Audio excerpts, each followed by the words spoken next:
Assalamualaikum warahmatullahi wabarakatuh. Halo guys, balik lagi dengan channel kita Belajar Bareng Yuk. Oke, pada kesempatan video kali ini kita bakal ngebahas tentang PP nomor 43 tahun 2008 tentang air tanah lanjutan dari part sebelumnya. Jadi pada video kali ini kita bakal ngebahas sama poin penting dari peraturan pemerintah ini dari pasal 31 hingga insya Allah ke pasal 60. Oke, mari bismillahirrahmanirrahim. Mari kita mulai. Bagian keempat, pemantauan dan evaluasi. Ini masih bagian dari pasal 20 turunannya ya. Jadi termasuk ke dalam tadi penyusunan dan penetapan rencana pengelolaan air tanah di dalamnya termasuk juga dengan pemantauan dan evaluasi pasal 42. Mohon maaf, bagian keempat pemantauan dan evaluasi pasal 32. Oke, ayat 1, Menteri Gubernur atau Bupati Wali Kota sesuai dengan kewenangannya melakukan pemantauan pelaksanaan pengelolaan air tanah. Ayat kedua, Menteri Gubernur dan Bupati atau Wali Kota dalam melaksanakan pemantauan pelaksanaan pengelolaan air tanah sebagaimana dimaksud pada ayat 1 dapat menugaskan pihak lain. Ayat ketiga, pemantauan pelaksanaan pengelolaan air tanah dilakukan melalui A. Pengamatan, pencatatan, perekaman, pemeriksaan laporan, dan peninjauan secara langsung. Ayat keempat, pemantauan pelaksanaan pengelolaan air tanah dilakukan secara berkala sesuai dengan kebutuhan. Ayat kelima, ketentuan lebih lanjut mengenai tata cara pemantauan pelaksanaan pengelolaan air tanah diatur dengan peraturan menteri. Dari bagian ke-32 ini penjelasannya, ayat kedua yang dimaksud dengan pihak lain adalah instansi atau lembaga, baik pemerintah maupun swasta, seperti Lembaga Ilmu Pengetahuan Indonesia atau LIPI, perguruan tinggi, atau badan usaha yang mempunyai kompetensi di bidang air tanah. Penugasan kepada pihak lain dilaksanakan sesuai dengan ketentuan peraturan perundang-undangan. Ayat keempat, yang dimaksud dengan secara berkala sesuai dengan kebutuhan misalnya dilakukan setiap awal dan pertengahan tahun untuk mengetahui perkembangan pada tahap persiapan dan pelaksanaan pengelolaan air tanah. Kemudian bagian kelima, konservasi. Paragraf 1 umum. Pasal 35 ayat 1, konservasi air tanah ditujukan untuk menjaga kelangsungan keberadaan daya dukung dan fungsi air tanah. Ayat 2, konservasi air tanah memang dimaksud pada ayat 1 dilaksanakan berdasarkan rencana pengelolaan air tanah. Ayat ketiga, konservasi air tanah sebagaimana dimaksud pada ayat 1 dilakukan secara menyeluruh pada cekungan air tanah yang mencakup daerah imbuhan dan daerah lepasan air tanah melalui A. Perlindungan dan pelestarian air tanah, B. Pengawetan air tanah, dan C. Pengelolaan kualitas dan pengendalian pencemaran air tanah. Ayat keempat, Menteri, Gubernur, atau Bupati Wali Kota sesuai dengan kewenangannya wajib menyelenggarakan kegiatan konservasi air tanah dengan mengikutsertakan masyarakat. Kemudian ini pasal 36 ayat 1, untuk mendukung kegiatan konservasi air tanah dilakukan pemantauan air tanah. Ayat kedua, pemantauan air tanah sebagaimana dimaksud pada ayat 1 ditujukan untuk mengetahui perubahan kuantitas, kualitas, dan atau lingkungan air tanah. Ayat ketiga, pemantauan air tanah sebagaimana dimaksud pada ayat 1 dilakukan pada sumur pantau dengan cara A. Mengukur dan merekam keadaan muka air tanah. B. Memeriksa sifat fisika, kandungan unsur kimia, biologi, atau radioaktif dalam air tanah. C. Mencatat jumlah volume air tanah yang dipakai atau diusahakan, dan atau D. Mengukur dan merekam perubahan lingkungan air tanah seperti amblesan tanah. Ayat keempat, pemantauan air tanah sebagaimana dimaksud pada ayat 3 selain dilakukan pada sumur pantau dapat juga dilakukan pada sumur produksi. Ayat kelima, hasil pemantauan air tanah sebagaimana dimaksud pada ayat 3 dan ayat 4 berupa rekaman data yang merupakan bagian dari sistem informasi air tanah nasional, provinsi, atau kabupaten kota. Ayat ke-6, hasil pemantauan air tanah sebagaimana dimaksud pada ayat 5 digunakan oleh Menteri, Gubernur, atau Bupati Wali Kota sesuai dengan kewenangannya sebagai bahan evaluasi pelaksanaan konservasi, pendayagunaan, dan pengendalian daya rusak air tanah. Kemudian selanjutnya pasal 37, sumur pantau sebagaimana dimaksud dalam pasal 36 digunakan sebagai alat pengendalian penggunaan air tanah. Ayat kedua, sumur pantau sebagaimana dimaksud pada ayat 1 wajib disediakan dan dipelihara oleh Menteri, Gubernur, atau Bupati Wali Kota sesuai dengan kewenangannya. Selanjutnya, Penjelasan pasal 36 ayat 3. Yang dimaksud dengan sumur pantau adalah sumur yang dilengkapi dengan alat mantau yang berfungsi untuk merekam perubahan kondisi dan lingkungan air tanah. Huruf A, yang dimaksud dengan kedudukan muka air tanah adalah kedalaman atau ketinggian muka air tanah diukur dari permukaan tanah. Huruf D, yang dimaksud dengan amblesan tanah merupakan gejala perubahan lingkungan air tanah yang terjadi karena kosongnya kandungan air tanah pada lapisan penutup aquifer atau confining layer yang umumnya berupa lapisan lempung. Ayat 4, yang dimaksud dengan sumur produksi adalah sumur yang berfungsi untuk mengambil air tanah untuk keperluan pemantauan air. Pasal 36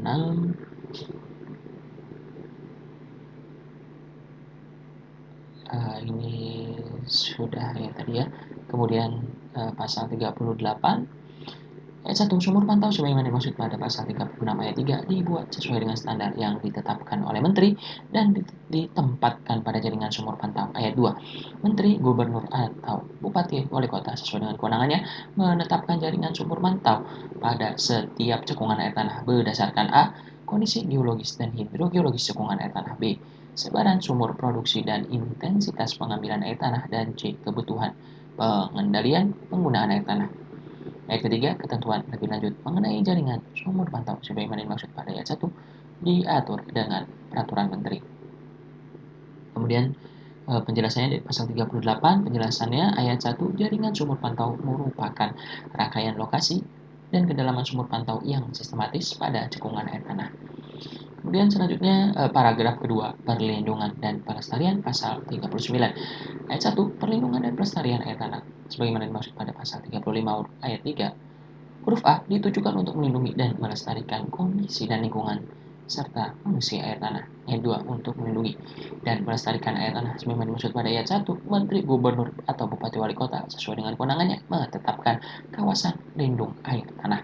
Ayat ketiga, pelaksanaan perlindungan dan pelestarian air tanah sebagaimana dimaksud pada ayat 1 dilakukan dengan A, menjaga daya dukung dan fungsi daerah imbuhan air tanah, B, menjaga daya dukung aquifer, dan atau C, memulihkan kondisi dan lingkungan air tanah pada zona kritis dan zona rusak. Kemudian penjelasannya, untuk ayat 3 huruf A, termasuk daerah imbuhan air tanah adalah daerah imbuhan mata air. Kemudian huruf B, ayat 3 huruf B, daya dukung aquifer terhadap suatu kegiatan antara lain untuk pertambangan dan energi serta konstruksi sipil bawah permukaan tanah ditujukan dari hasil analisis mengenai dampak lingkungan, baik upaya pengelolaan lingkungan atau UKL dan upaya pemantauan lingkungan atau UPL, maupun analisis mengenai dampak lingkungan atau AMDAL. Kemudian dari paragraf 2 perlindungan pelestarian pasal 39, selanjutnya pasal 40. Untuk menjaga daya dukung dan fungsi daerah imbuhan air tanah sebagaimana pada pasal 39 ayat 3 huruf A dilakukan dengan cara A, mempertahankan kemampuan imbuhan air tanah, B, melarang melakukan kegiatan pengoboran, penggalian, atau kegiatan lain dalam radius 200 meter dari lokasi pemunculan mata air, dan C, membatasi penggunaan air tanah kecuali untuk pemenuhan kebutuhan pokok sehari-hari. Ayat 2, untuk menjaga daya dukung aquifer sebagaimana dimaksud pada pasal 39 ayat 3 huruf B dilakukan dengan mengendalikan kegiatan yang dapat mengganggu sistem aquifer. Ayat 3, untuk memulihkan kondisi dan lingkungan air tanah pada zona kritis dan zona rusak sebagaimana pada pasal 39 ayat 3 huruf C.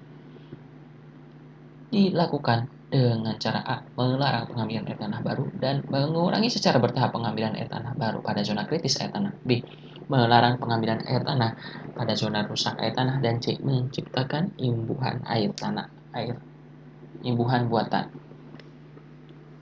Penjelasannya, yang huruf A, imbuhan tanah dapat dipertahankan baik secara alami maupun buatan manusia. Ini ayat 1 ya huruf A. Huruf B-nya, ayat 1 huruf B, pelarangan pengeboran, penggalian, atau kegiatan lain pada area radius 200 meter dari lokasi pemunculan mata air dimaksudkan untuk mengamankan aliran air tanah pada sistem aquifer yang mengisi atau dapat mempengaruhi pemunculan mata air yang termasuk kegiatan lain antara lain penambangan batuan. Ayat kedua, yang dimaksud dengan kegiatan yang dapat mengganggu sistem aquifer adalah antara lain pembuatan terowongan atau penambangan batuan. Paragraf ketiga, pengawetan. Pasal 41. Ayat 1, pengawetan air tanah sebagaimana dimaksud pada pasal 35 ayat 3 huruf B ditujukan untuk menjaga keberadaan dan kesinambungan ketersediaan air tanah. Ayat kedua, pengawetan air tanah sebagaimana dimaksud pada ayat 1 dilaksanakan dengan cara A. Menghemat penggunaan air tanah, B. Meningkatkan kapasitas imbuhan air tanah, dan atau C. Mengendalikan penggunaan air tanah. Ayat 3, Menteri, Gubernur, atau Bupati Wali Kota sesuai dengan kewenangannya mendorong penggunaan air tanah untuk melakukan pengawetan air tanah. Pasal 42, penghematan air tanah sebagaimana pada pasal 41 ayat 2 huruf A ini dilakukan dengan cara A. Menggunakan air tanah secara efektif dan efisien untuk berbagai macam kebutuhan, mengurangi penggunaan, menggunakan kembali dan mendaur ulang air tanah, dan seterusnya hingga poin G, seperti dapat teman-teman baca dari poin A hingga poin G ini. Kemudian untuk ayat keduanya, ketentuan lebih lanjut mengenai penghematan air tanah sebagaimana dimaksud pada ayat 1 diatur dengan peraturan menteri. Kemudian pasal 43, peningkatan kapasitas imbuhan air tanah sebagaimana dimaksud pada pasal 41 ayat 2 huruf B dilakukan dengan cara memperbanyak jumlah air permukaan menjadi air resapan melalui imbuhan buatan. Ayat kedua, ketentuan lebih lanjut mengenai imbuhan buatan sebagaimana dimaksud pada ayat 1 diatur dengan peraturan menteri. Nah, ini pasal 44 masih turunan dari pasal 41 ya. Ini pengendalian penggunaan air tanah sebagaimana dimaksud pada pasal 41 ayat 2 huruf C dilakukan dengan cara poin A hingga poin G. Kemudian ayat kedua, pengendalian penggunaan air tanah sebagaimana dimaksud pada ayat 1 terutama dilakukan pada A. Bagian cekungan air tanah yang pengambilan air tanahnya intensif. B. Daerah lepasan air tanah yang mengalami degradasi. Dan C. Akuifer yang air tanahnya banyak eksploitasi. Kemudian ayat ketiganya, ketentuan lebih lanjut mengenai pengendalian penggunaan air tanah sebagaimana dimaksud pada ayat 1 dan ayat 2 diatur dengan peraturan menteri. Kemudian penjelasannya untuk pasal 44 yang tadi sudah kita jabarkan ya. Nah, ini huruf G-nya. Ini menerapkan tarif progresif dalam penggunaan air tanah sesuai dengan tingkat konsumsi. Nah, pengaturan jarak antar sumur pengeboran atau penggalian air tanah didasarkan pada kondisi hidrogeologis setempat. Nah, ini maksudnya huruf F mungkin ya. Ini huruf F. Nah, kemudian untuk yang ayat kedua huruf D, degradasi atau penurunan. Kondisi air tanah ditujukan oleh penurunan muka air tanah yang sangat cepat, pencemaran air tanah, intrusi air asin, dan embelesan tanah. Intrusi air asin ini biasanya jadi di daerah dekat pantai gitu ya. Dekat pantai, karena intrusi air asin ketika kondisi air tanahnya itu lebih rendah daripada kondisi air laut. Sehingga air laut itu meresap ke bagian tanah yang kondisi air lautnya lebih tinggi daripada air tanah, kemudian meresap itu air lautnya ya ke bagian daratan, sehingga air tanahnya menjadi asin gitu karena air laut, terus air laut seperti itu. Kemudian paragraf keempat, pengelolaan kualitas dan pengendalian pencemaran pasal 45. Ayat 1, pengelolaan kualitas dan pengendalian pencemaran air tanah sebagaimana dimaksud pada pasal 35. Ayat 3 huruf C ditujukan untuk mempertahankan dan memulihkan kualitas air tanah sesuai dengan kondisi alaminya. Ayat kedua, pengelolaan kualitas dan pengendalian pencemaran air tanah sebagaimana dimaksud pada ayat 1 dilaksanakan dengan cara A. Mencegah pencemaran air tanah, B. Menanggulangi pencemaran air tanah, dan atau C. Memulihkan kualitas air tanah yang telah tercemar. Ayat ketiga, ketentuan mengenai pengelolaan kualitas dan pengendalian pencemaran air tanah sebagaimana dimaksud pada ayat 2 dilaksanakan sesuai dengan ketentuan peraturan perundang-undangan di bidang lingkungan hidup. Kemudian ini pasal 46, untuk menghindari pencemaran air tanah, pengguna air tanah harus menutup setiap sumur bor atau sumur gali yang kualitas air tanahnya telah tercemar. Oke, penjelasannya untuk pasal 45 ayat kedua huruf C. Pemulihan kualitas air tanah yang telah tercemar dapat dilakukan dengan cara 1. Mengisolasi sumber pencemaran, B. Menguras air tanah yang telah tercemar, atau 3. Membilas atau flushing air tanah yang telah tercemar. Kemudian penjelasan untuk ayat 3 yang dimaksud dengan ketentuan peraturan perundang-undangan di bidang lingkungan hidup adalah peraturan pemerintah tentang pengelolaan kualitas air dan pengendalian pencemaran air.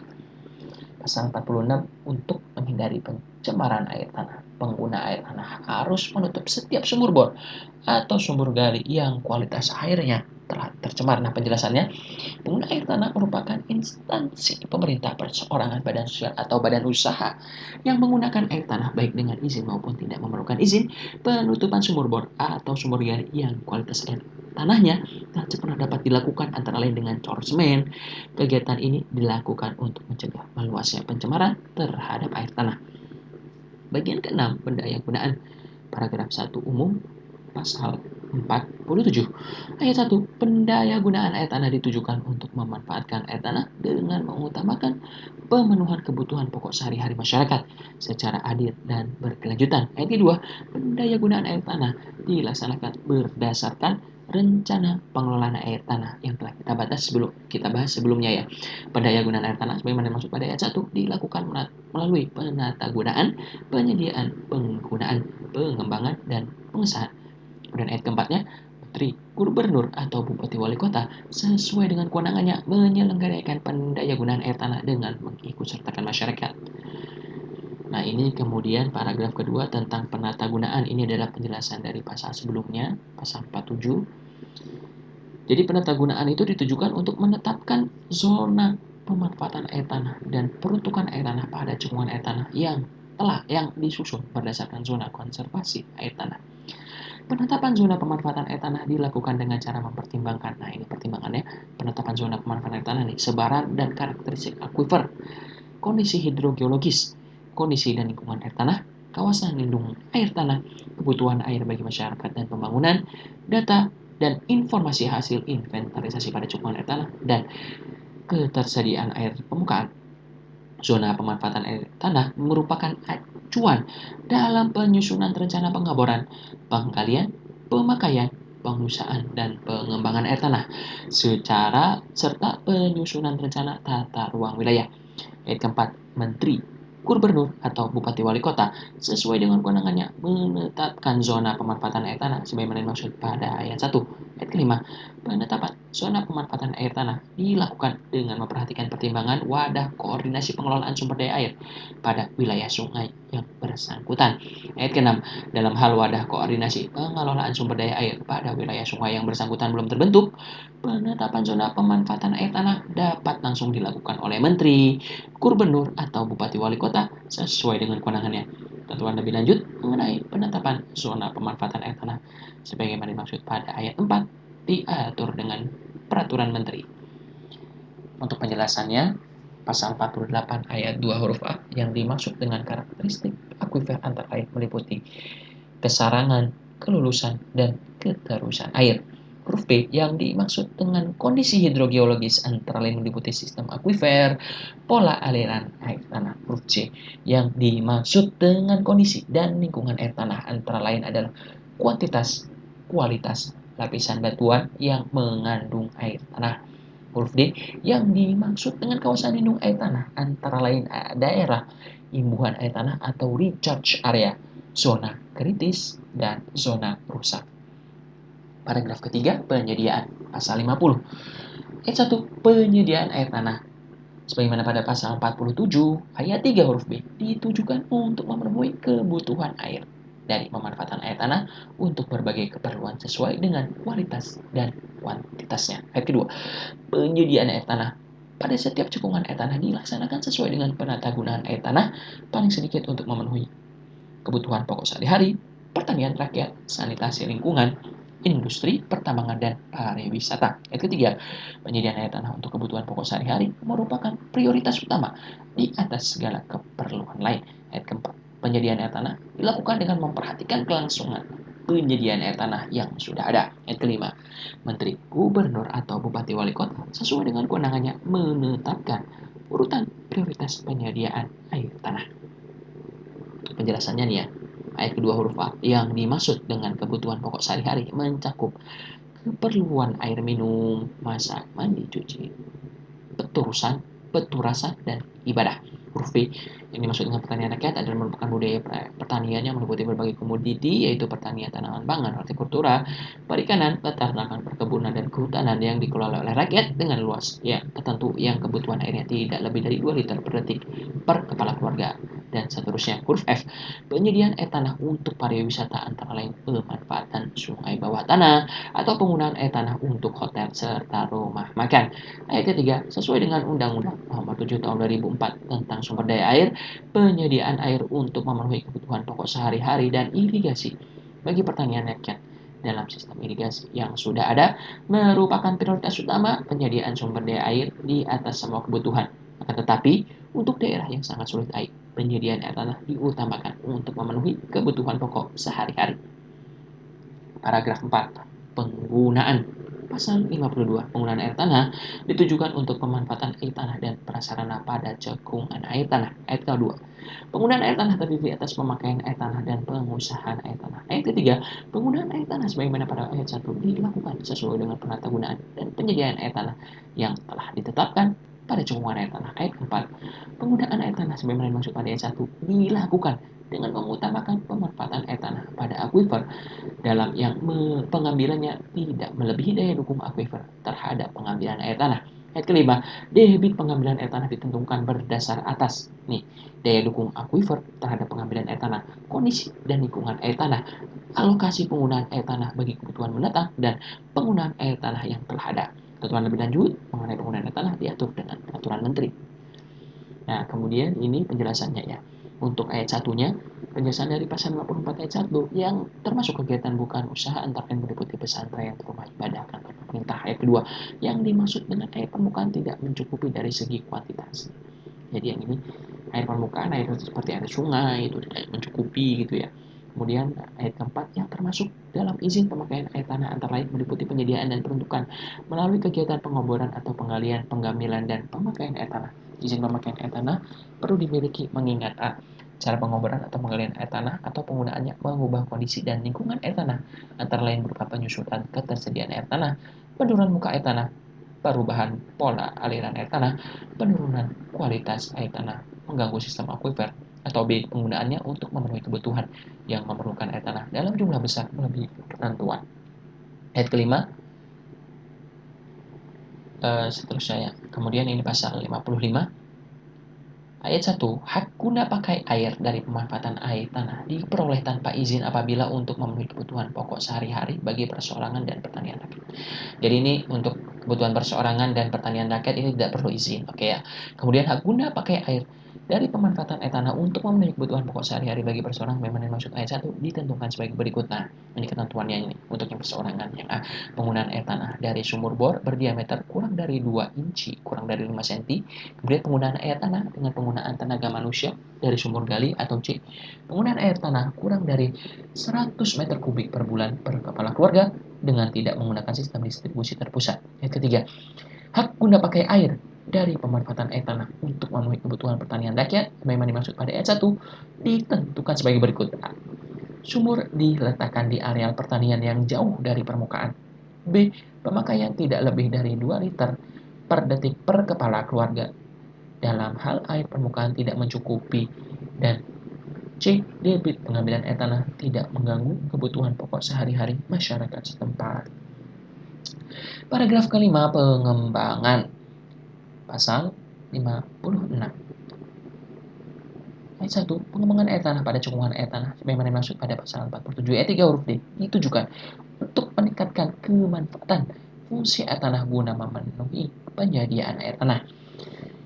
Ayat kedua, pengembangan air tanah diutamakan untuk memenuhi kebutuhan pokok sehari-hari dan pertanian rakyat. Ayat ketiga, pengembangan air tanah dapat dilaksanakan selama potensi air tanah masih memungkinkan diambil secara aman serta tidak menimbulkan kerusakan air tanah dan lingkungan hidup. Ayat keempat, pengembangan air tanah diselenggarakan berdasarkan rencana pengelolaan air tanah dan rencana tata ruang wilayah. Pengembangan air tanah wajib mempertimbangkan daya dukung aquifer, kondisi dan lingkungan air tanah, kawasan lindung air tanah, proyeksi kebutuhan air tanah, pemanfaatan air tanah yang sudah ada, data dan informasi hasil inventarisasi pada cekungan air tanah, dan ketersediaan air permukaan. Pengembangan air tanah sebagaimana dimaksud pada ayat 3 dilakukan melalui tahap kegiatan A. Survei hidrogeologi, B. Eksplorasi air tanah melalui penyelidikan geofisika, pengeboran atau penggalian eksplorasi, C. Pengeboran atau penggalian eksploitasi, dan atau D. pembangunan kelengkapan sarana pemanfaatan air tanah. Kemudian pasal 6 pengusahaan, pasal 57. Ayat 1. Pengusahaan air tanah merupakan kegiatan penggunaan air tanah bagi usaha yang ditujukan untuk memenuhi kebutuhan A. Bahan baku produksi, B. Pemanfaatan potensi, C. Media usaha, dan D. Bahan pemantau dan proses produksi. Ayat kedua. Pengusahaan air tanah sebagaimana dimaksud pada ayat 1 dapat dilakukan sepanjang penyediaan air tanah untuk kebutuhan pokok sehari-hari dan pertanian rakyat masyarakat setempat terpenuhi. Jadi memang ini prioritas pertama dulu, sudah terpenuhi baru boleh pengusahaan air tanah gitu ya.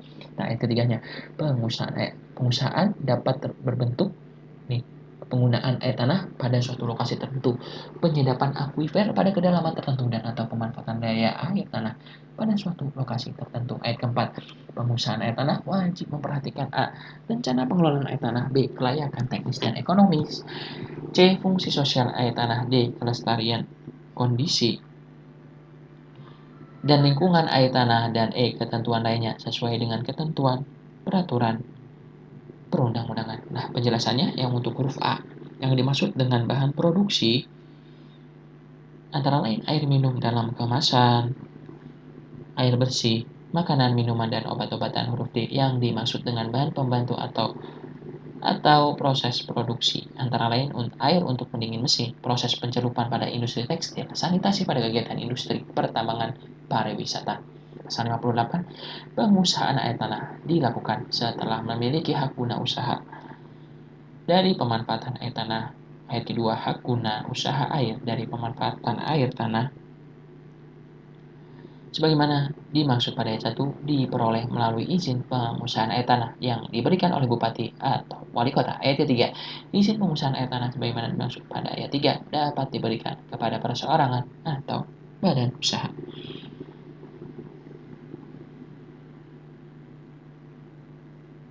Nah, ini pasal 59, izin pengusahaan air tanah tidak diperlukan terhadap air ikutan dan atau pengeringan dewatering untuk kegiatan eksplorasi dan eksploitasi di bidang pertambangan dan energi. Kemudian penjelasannya untuk pasal 59, yang dimaksud dengan air ikutan adalah air tanah yang keluar dengan sendirinya pada kegiatan eksplorasi dan eksploitasi di bidang pertambangan dan energi. Yang dimaksud dengan pengeringan atau dewatering adalah proses penurunan muka air tanah untuk kegiatan tertentu seperti pengusahaan gas metana batubara atau coal bed methane.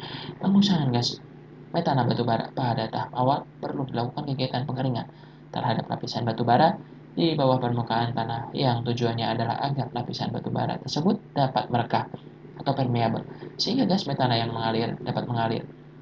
Lapisan batubara dimaksud tidak dapat dilepaskan pada kegiatan pengeringan dewatering yang sangat menentukan terhadap volume gas metana batubara yang dapat diproduksi.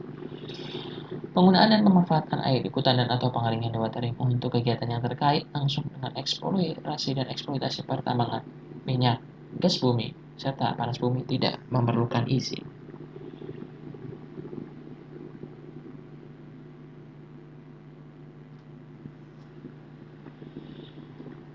Pasal 60, Menteri Gubernur atau Bupati Wali Kota sesuai dengan kewenangannya menetapkan alokasi penggunaan air tanah pada cekungan air tanah untuk pemakaian maupun pengusahaan air tanah.